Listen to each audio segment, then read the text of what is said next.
So the thing is, are you really doing the best that you're best at? Or are you just being good at what you're doing?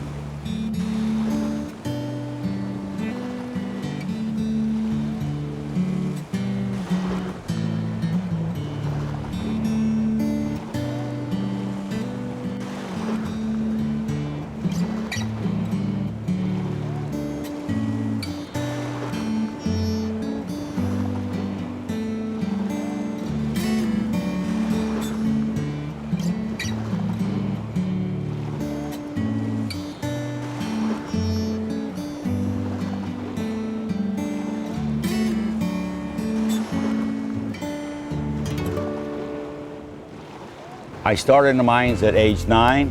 I left at 18 when I was old enough to join the Army.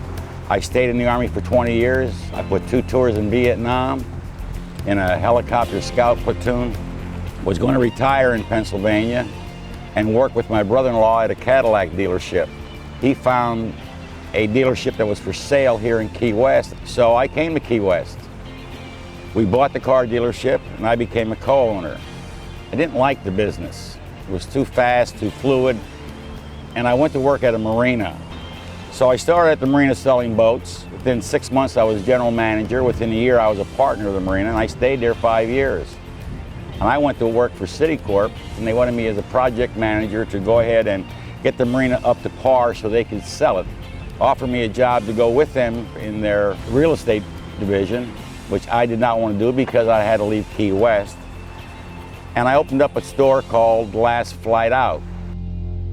I think the most unique thing about Clay Greager is he's a survivor, and no matter what, he's consistent. He's a survivor. Well, I think Clay's a very complicated person. He's also very honest and very, what's the word that I'm looking for? Very generous also. You can call it an accident, you can call it a consequence, or you can call it a coincidence. But it's only going to happen with your own involvement. I do know some people who are doing the best they're best at, but I know a lot more who are just being good at what they're doing now. The question is, what are you doing?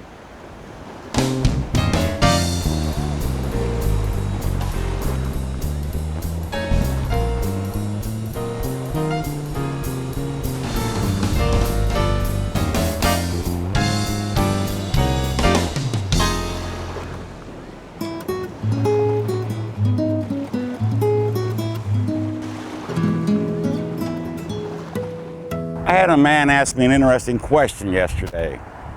He asked me, what was I trying to prove by working so hard? And I had to think about that for a second, and I said, well, it's not really work that I'm doing, but what I'm trying to do is trying to show other people just how good I can be. But the trick was, how good can I be at doing the best that I'm best at? And he seemed puzzled about that. And I told him that until I crossed over that threshold from immortality to mortality, I'd never be able to find out what I was best at. Because prior to that, I was going to live forever. I really thought at one time that I was the only human being that was ever going to last forever.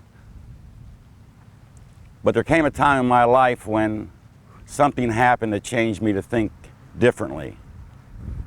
I found out a long time ago in my 20s that I was not special, life was frivolous, and life was random. And if I wanted anything out of this life, I better go after it starting right then.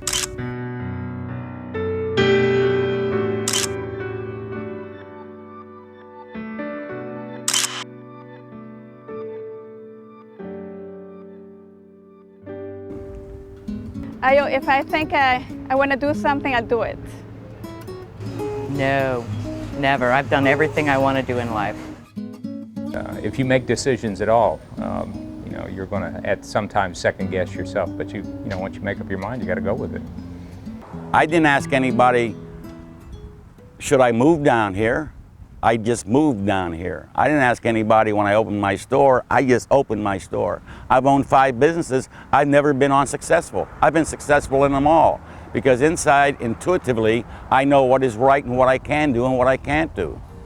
Yeah, there's probably some things I look back over my life that, although at the time I might not have talked myself out of them, but I just chose to go a different direction. But hindsight, I would have, I probably talked myself into the reason why I took the direction I did after the fact, if that makes sense. I learn a lot from people, and I listen to them. I really do, and I understand them. I try to. Several years ago, a friend of mine who is a doctor, actually he's a cardiovascular surgeon, had gone on a skiing trip with his wife and 2 children, and his wife suffered a terrible accident. Broke her back, broke her pelvis, upper legs. Diagnosis was that she'd be in traction for about 2 years and immobile. Well, they had 2 sons, little boy 1 and another one 3. And he ended up taking 3 years off. And one day we were talking, and he was just happier than anybody I've been around in a long time. And we're talking about it, although he'd been out of practice for 3 years. And he said, you know, Clay, I was a great surgeon, and I still am a great surgeon. He said, but for the past 3 years, raising my 2 boys, I found out that I am doing the best I'm best at raising children. Clay's been an influence in my life since I was a teenager. So yeah, one time I worked directly for him. And, yeah, he's had an influence on me, absolutely. I think he's a storyteller, and I think he's a storyteller of not just his own stories, but everybody that he touches in his store. And I think that's how his store has evolved. They share life experiences and life stories, and I think that that perpetuates the last flight out mentality. So if you want to know who you are, here's a little exercise you can practice with. Go into a dark room, put a chair in the middle, and start talking to yourself. Who am I? And when you start to get embarrassed about your own thoughts, you don't stop, you just keep on talking. All those embarrassing thoughts about yourself. I want to own the world, I want this, I want that. And if you start to get embarrassed with your own thoughts, then you're on the right track. And once you do that, and continue to do it, you'll find who you are. Once you find out who you are, there's a self-confidence that takes over. Then you are strong within yourself, you know who you are, and you know what you want to do. If you stop those thoughts when they become embarrassing, and you will not even reveal to yourself, you got to understand that they are true thoughts, because if you don't believe you have a soul inside of you, then who are you talking to when you're by yourself? That's the key to the whole thing. Your soul really does know, and you got to talk to it. Oh, sure, there were lots of things that I lacked enough confidence with, or I thought I lacked the money, or there's always things to reach for. Oh, I really wanted to go to Australia, and I talked myself out of it because of the price of the ticket. And now I'm not sure I'll ever get there. I've learned this: don't look for you in someone else. You're the one. And if you don't know who you are, you're nobody.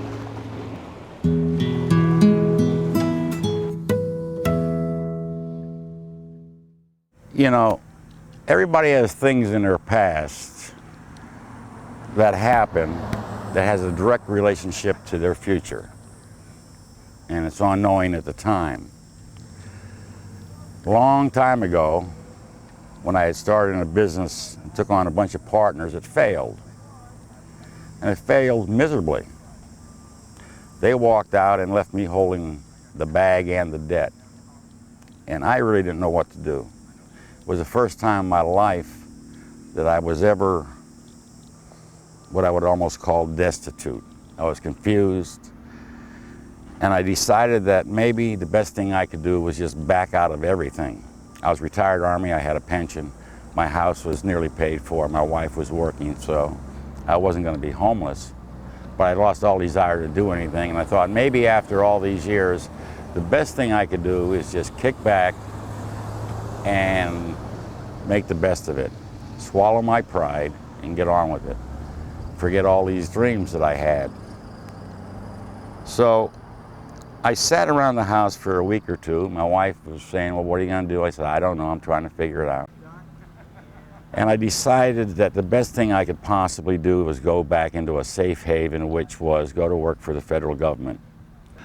I had exemptions for job statuses with the federal government, and I went out to the Boca Chica Naval Air Station, went into the personnel office, and told them I'd like to put an application in. First time in my life I ever filled out a job application.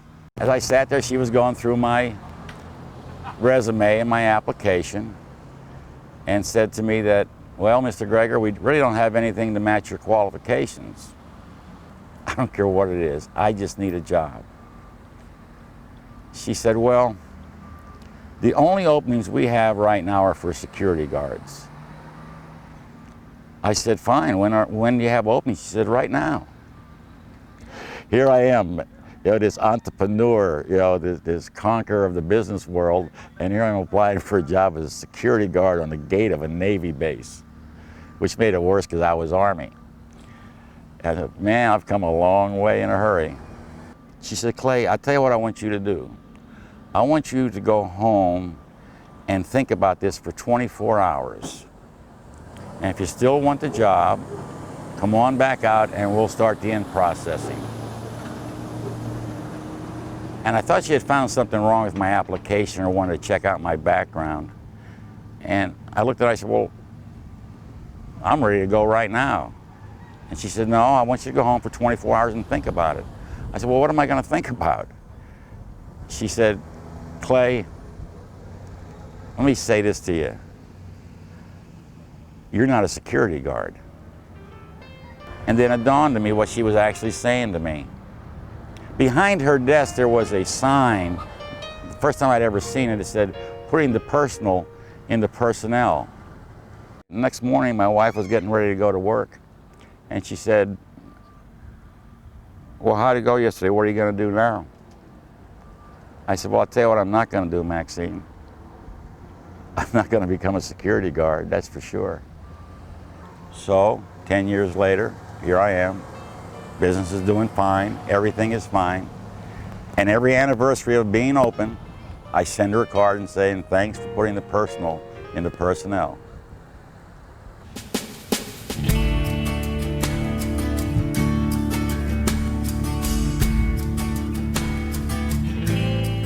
I think just being younger, you tend to be a little bit more daring. That feeling of invincibility and immortality is prevalent. When you hit 50, that goes away. Well, I played music. When I was younger, I remember going out and renting halls, renting police, making the posters, and putting on a whole show.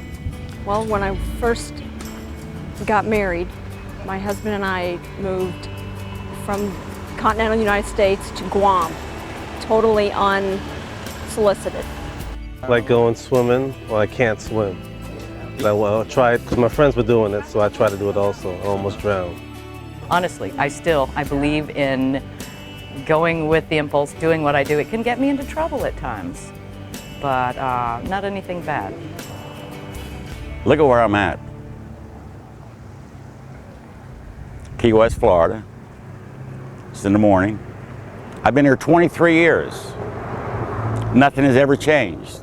The same beautiful island. But look where I came from. And how did I get here? At age 9, in Shamokin, Pennsylvania, a coal mining region, I started to go into the mines with my father and pick rock out of coal.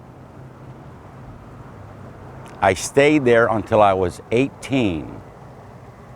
And every day that I worked the mines, all I thought about was, this is my last trip out. I'll never go back down. And at age 18, I had my out. I joined the Army. Had no idea what was going to happen. All I knew was I had to get out of those mines. And I joined the Army. And I loved the Army. It was great. It was travel, it was adventure, it was everything. It was people. One thing that's changed my life is my marriage, my recent marriage to my dream girl. How was it joining the military? Probably buying the business I own right now. I'm sure you guys have heard of Mel Fisher and the search for the Etosha. And when I moved down here, it was to work with Mel, and so that was always a chance. You know, I never give advice to people. I can't give advice, because to give advice would be something that I think they should do, and I can't tell them what to do. I can only tell them what I've done and my experiences. So everything I ever talk about or write about is my own personal experiences.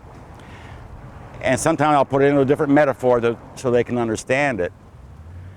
And I tell them this, that there comes times when you're gonna have to step out on that 10-meter diving board, close your eyes, lean forward, and trust there's water in the pool.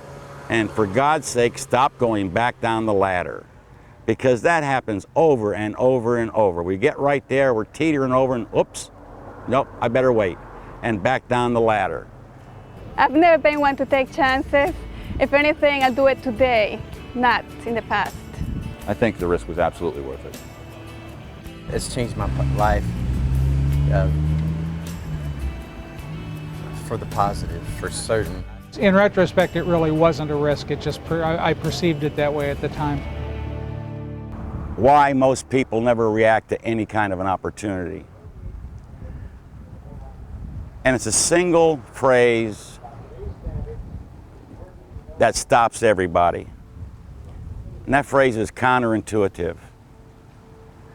You'll sit down, you'll design a plan, you'll design a relationship, you'll work on something, you'll get the greatest idea in the world. You are convinced that it's absolutely foolproof. It has to work, because intuitively you know it's right for you. And the second you decide that it's right for you, somewhere inside of you comes up this, well, maybe it's not right. Maybe this will happen. And you become counterintuitive automatically, because those are the fears from which you run. It can be anything. I know people in Key West say, gee, I'd love to start this, but we may get a hurricane.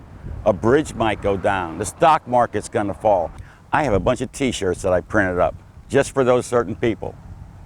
And if I'm talking to the person and I realize that they have no idea of what's going on, I hand them a little gift from me.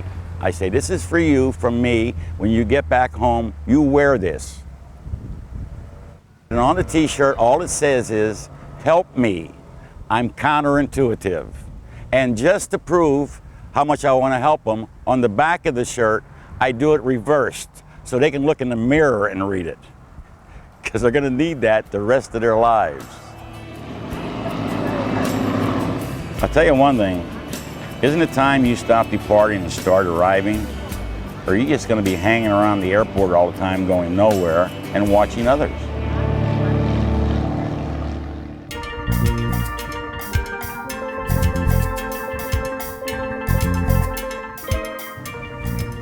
My father told me when I was young that for me to get ahead in life, I'd have to get a job and work hard for the boss, and that he would take care of me. That was his advice to me in my life. I often say that my parents did the best job they possibly could do raising me. But I found out later on that it was not a very good job. They just didn't know any better. What he should have told me was that I should dare to get a state of mind of what I really wanted to do, and then had the courage to pursue it. But he never told me that. So all I knew was, Butch, work hard for the boss and he'll take care of me. I think every child born today in the world under a bedroom wall should have the 3 words, dare, state of mind, and courage. Dare to do something, get a state of mind of what you want to do, and have the courage to follow it. And for the rest of their lives, that should be their trilogy of living. Are you on an unrelenting quest for serenity, focusing on your wants, forgetting your needs? Can you see the end before you begin? Or can you afford to let precious time slip away?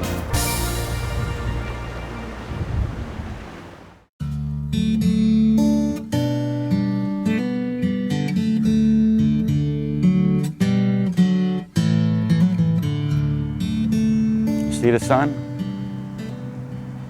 Just for today, that sun rose only for me. And that's the way I look at it. This is my sun, my day, and I'm going to make the most out of it. I don't know where I got that idea from, but I've been using that for years. That I just make believe that just for today, the sun rises only for me and shows me the light of day. The best of every day, I think, you know, I'm just very happy when I wake up. The fact that I did wake up. There's a lot of people didn't wake up today. I try to plan, but I try to plan with flexibility in mind. I have to remember to take things one day at a time. Otherwise, I get really overwhelmed.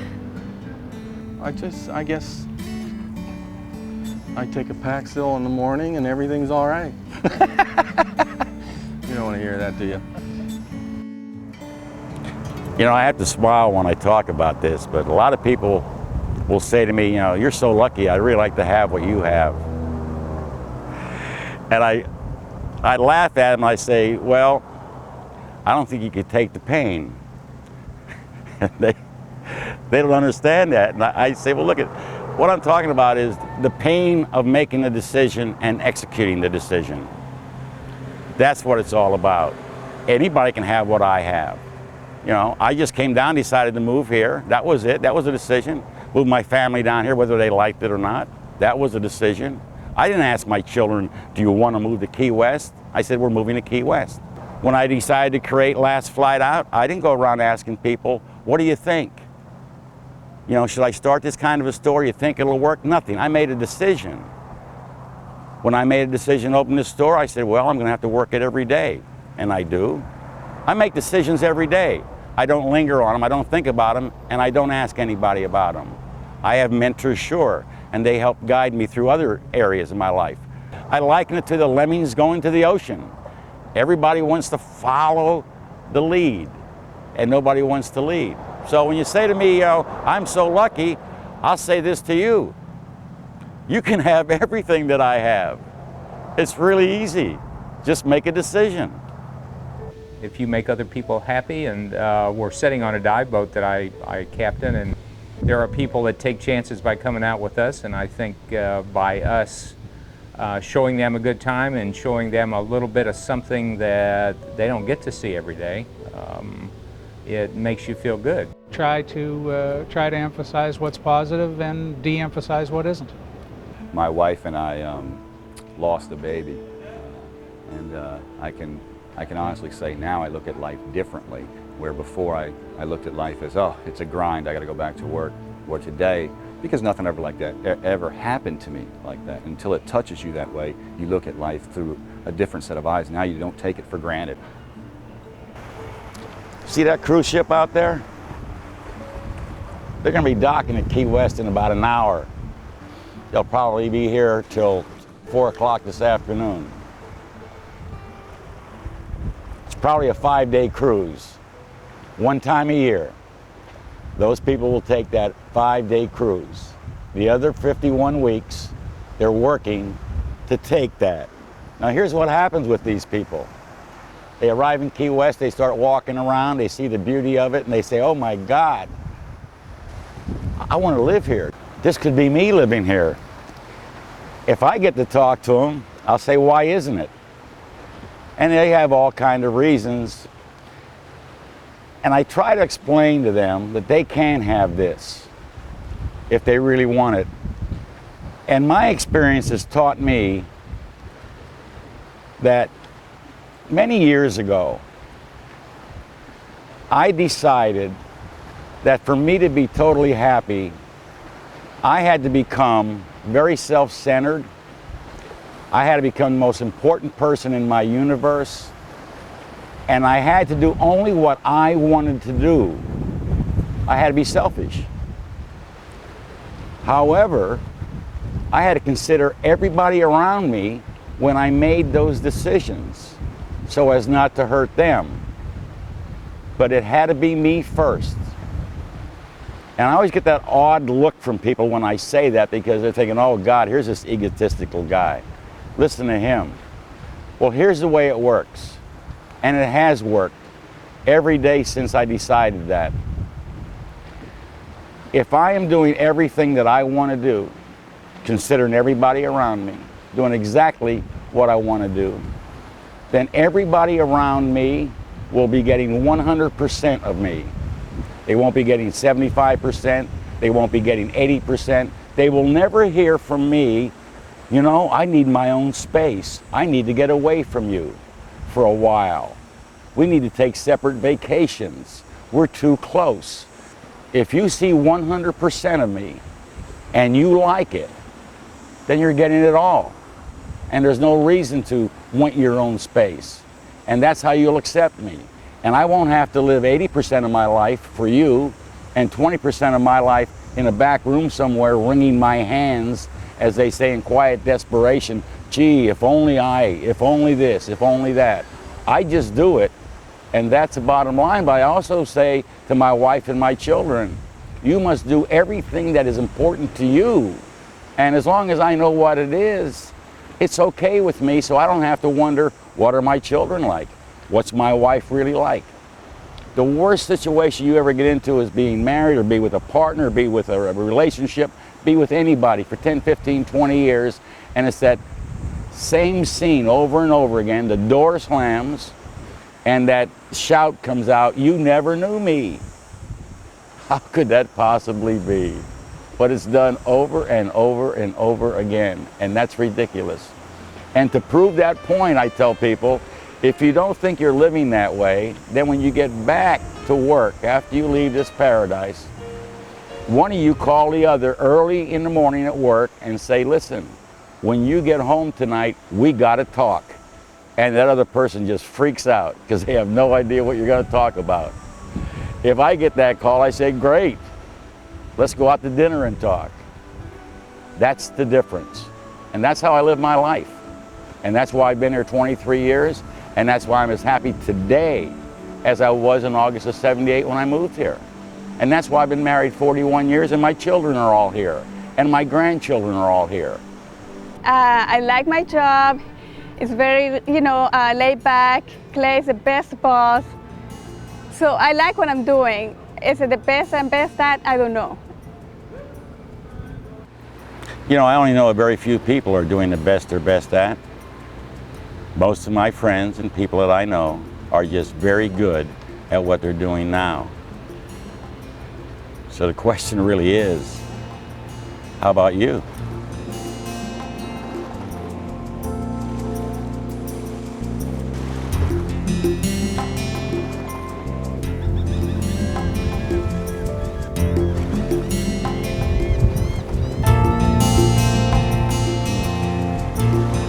Find your own state of mind.